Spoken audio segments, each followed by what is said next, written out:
இங்கே வந்து ஒரு 1010 பிஎஸ்எஸும் ஒரு 3010 பிஎஸ்எஸ் 3 ஃபேஸ் மோட்டருக்கு உண்டானதும் ஒரு சிங்கிள் ஃபேஸ் சப்மர்சிபிள் மோட்டருக்கும் ஃபிட் பண்ணியிருக்குங்க. 2024 அந்த வருஷத்தில் ஃபிட் பண்ணதுங்க. M24 போட்டிருக்கு பாருங்க. இதில் இப்போ என்னென்னா யூஸே பண்ணலை. ஃபிட் பண்ணி ஒரு 3 மாதம் தான் யூஸ் பண்ணோம். அதுக்கப்புறம் யூஸ் பண்ணலைங்கிறாங்க. பார்க்கலாம். இப்போ வந்து நல்ல தண்ணி இது வந்து பார்த்திங்கன்னா கீழே சம்பில் தண்ணி இல்லைன்னு காட்டுது. போருக்கு வந்து ஆன் ஆகிறதுக்கு டைம் டிலே ஓடிட்டுருக்கு, குறைஞ்சிட்டே வருது. இப்போ 0 வந்தோடனே மோட்ரு ஆன் ஆகிடும்.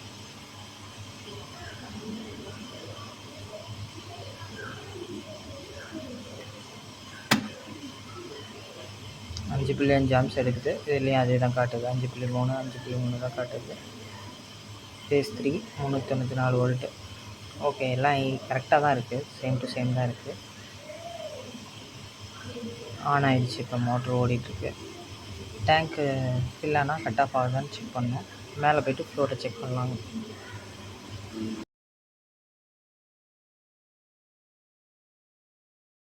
பார்த்திங்கன்னா ஆனாச்சு. ஆன் ஆகி தண்ணி போயிட்டுருந்துச்சி, கரெக்டாக இருந்துச்சு. இப்போ வந்து பார்த்திங்கன்னா எஸ்பிபி காட்டுது. என்னென்னு செக் பண்ணிடுவோம். இதுக்கு இப்போ phase to phase voltage check பண்ணி பார்த்துருவோம்.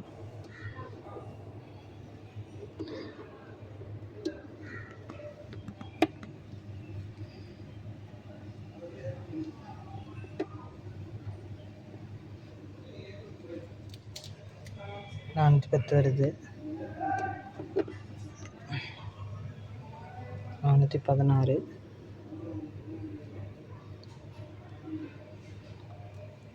416. ஈவனாக 416 வோல்டேஜ் வரும்போது இது எஸ்பிபின்னு காட்டுது. பார்க்கலாம். இப்போ என்னடான்னா எஸ்பிபி போயிடுச்சு. அந்த இது கொஞ்சம் லூஸ் கனெக்ஷனாக இருந்திருக்க மாட்டிருக்கு. சரியாயிடுச்சு. இப்போ இந்த இது மேலே கொஞ்சம் அந்த கனெக்டர் மேலே தூக்கி விட்டேன், சரியாயிடுச்சு. திருப்பியும் எஸ்பிபி காட்டுது. ஏதோ ப்ராப்ளம் இருக்குது, செக் பண்ணி பார்த்துடலாங்க. வோல்டேஜ் தப்பாக காமிக்கும்போது நம்ம வோல்டேஜ் கேலிப்ரேஷன் பண்ணி ஆகணும். இப்போ வந்து என்ன பண்ணோன்னா எல்லாத்துலேயும் எவ்வளோ வோல்ட் காமிக்குதுன்னு பார்த்துக்கலாம். இப்போ பார்த்திங்கன்னா எஸ்பிபி காட்டுது. அடுத்தது ஆர் ஃபேஸில் வந்து 238 காட்டுது. ஒய் ஃபேஸில் வந்து 260 காட்டுது. பி ஃபேஸில் வந்து பார்த்திங்கன்னா 219 காட்டுது.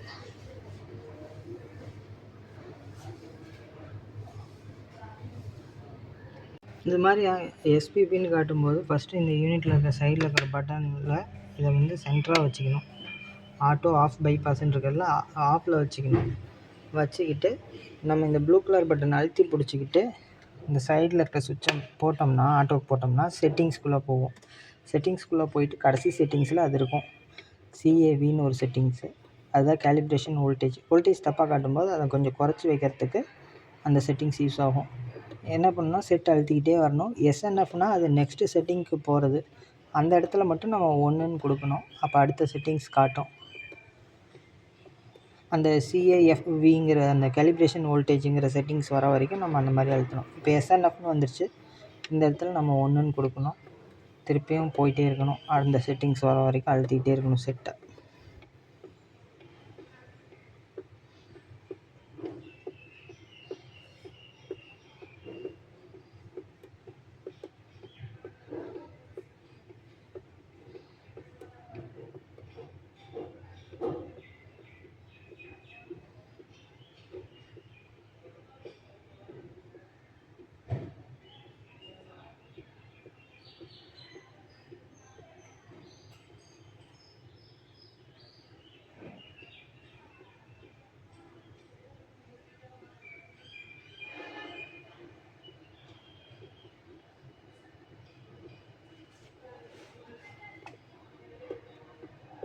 எஸ்என்எஃப்ல 1 கொடுக்குறேன்.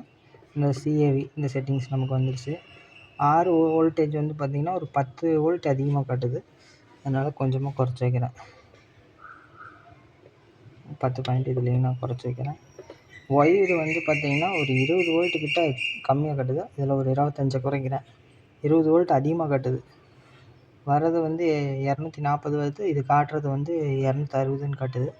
அதனால் கொஞ்சம் நல்லா குறைச்சிக்கிறேன். பியும் கொஞ்சம் அதிகமாக காட்டுது. வர்றது வந்து 230 என்னமோ வந்துச்சு. இதில் காட்டினது 217 என்னமோ காட்டுச்சு. இதை கொஞ்சம் கூட்டியே வைக்கலாம், கம்மியாக காட்டுச்சுது. அவ்வளோதான். இப்போ வந்து எல்லாம் கேலிப்ரேஷன் பண்ணியாச்சு. இப்போ வந்து அப்படியே இது கேலிப்ரேஷன் ஆம்ஸ் கரெக்டாக தான் காட்டுது, அதனால் அது எதுவும் பண்ண தேவையில்லை. எண்டுன்னு வந்துடும் செட் அழுத்திக்கிட்டே இருந்தோம்னா. அவ்வளோதான், செட்டிங்ஸ் வச்சாச்சு. இப்போ வோல்டேஜ் வந்து அதில் காட்டுற வோல்டேஜும் மீட்டரில் காட்டுற வோல்டேஜும் சேமாக இருக்கான்னு செக் பண்ணிக்கணும். அது வீடியோவும் எடுத்துக்கிட்டே காட்டுறது கொஞ்சம் சிரமம், ஆனாலும் காட்டுறேங்க. 390 காட்டுதுங்களா? ஆனாக ட்ரை பண்ணுது.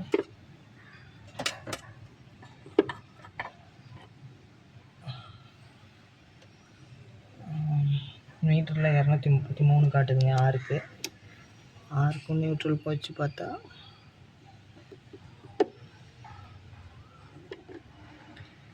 ஆருக்கும் ஒய்க்கும் வச்சு பார்த்தா 245 காட்டுதுங்க. ஆருக்கும் பிக்கும் வச்சு பார்த்தா 236 காட்டுதுங்க.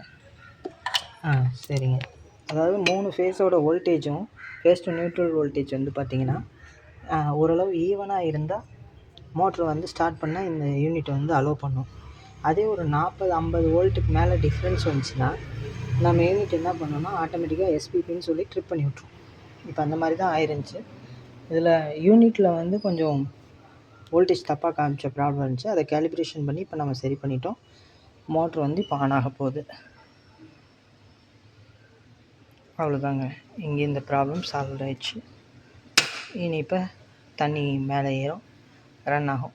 நான் மேலே போய்ட்டு தண்ணி வருதான்னு பார்த்துட்டு அந்த டேங்கை மூடி வச்சுட்டு வந்துடுறேங்க. அவ்வளோதான்.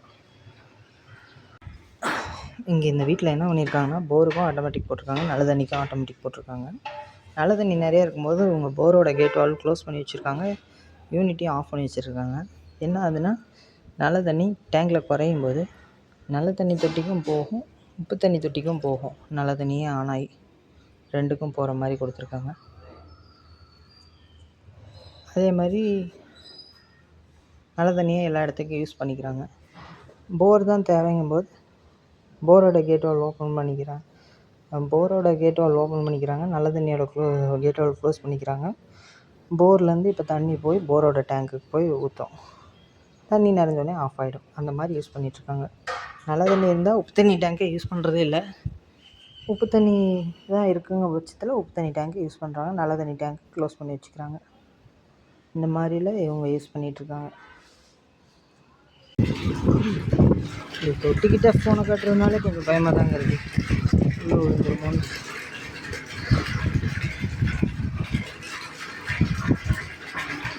பார்த்தீங்கன்னா இப்போ ஃப்ளோட்டை தூக்கி வெளியே வச்சுருக்கேன், அதனால் ஓடிக்கிட்டுருக்கு.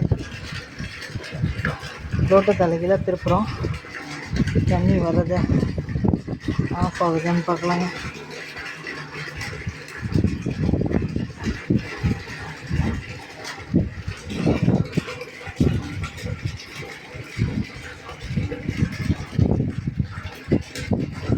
ஆஃப் ஆகவில்லை.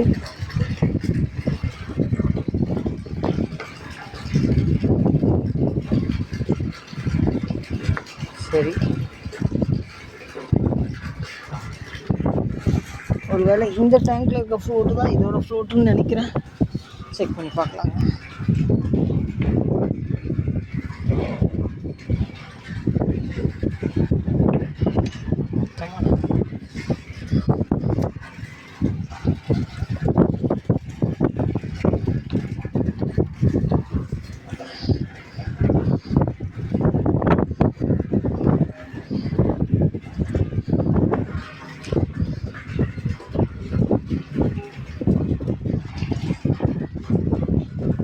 தலைகளாக திருப்பியாச்சு.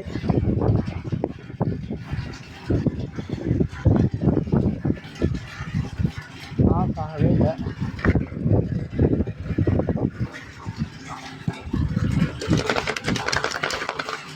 ஷேக் பண்ணி பார்க்கலாம். ஆஃப் ஆகுது. ஆஃப் ஆகலை. அப்போது ஒன்றும் இல்லை, ஃப்ளோட்டு போயிருக்கணுங்க. இல்லைன்னா ஒயர் வந்து லூப் ஆகிருக்கணும் எங்கேயாவது. டச் ஆகிருக்கணும். ஃப்ளோட்டோட ஒயரை கட் பண்ணி செக் பண்ணி பார்க்கலாம். இதாக இருக்குது. இப்போ என்ன செக் பண்ண போகிறோம்னா ஃப்ளோட்டோட ஒயரை கழட்டி விட போகிறோம். கழட்டி விட்டால் ஆஃப் ஆகுதான்னு செக் பண்ண போகிறோம்.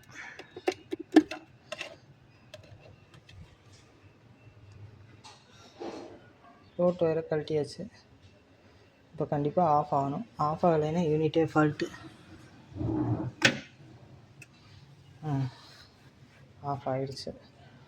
இப்போ யூனிட்டில் ஃபால்ட் இல்லை, ஃபால்ட்டு ஃப்ளோட்டில் இருக்கலாம், இல்லைன்னா அந்த ஒயரில் ஏதாவது ஃபால்ட் இருக்கலாம். செக் பண்ணிக்கலாங்க. இங்கே என்னாச்சுன்னா ஃப்ளோட் ஒயர்லாம் சுத்தமாக கட்டே பண்ணி விட்டேன். அப்போ கூட நம்மளுக்கு வந்து மோட்ரு ஆனே ஓடிக்கிட்டே இருந்துச்சு. என்னென்னு பார்த்தா இது வந்து கேட் 6 கேபிள் பார்த்திங்கன்னா தெரியும். இதில் வெறும் ஒரு கம்பி தான் இருக்கும். நம்ம யூனிட் ஆன் ஆகிறதுக்கு வெறும் 12 வோல்ட் போதும். அந்த 12 வோல்ட்டு உள்ளே இது வந்து நிறைய ஒயர் கூட கன்சீல்டாக கொண்டு போயிருக்காங்க. இண்டக்ஷன்லேயே வந்து கிடச்சிருது.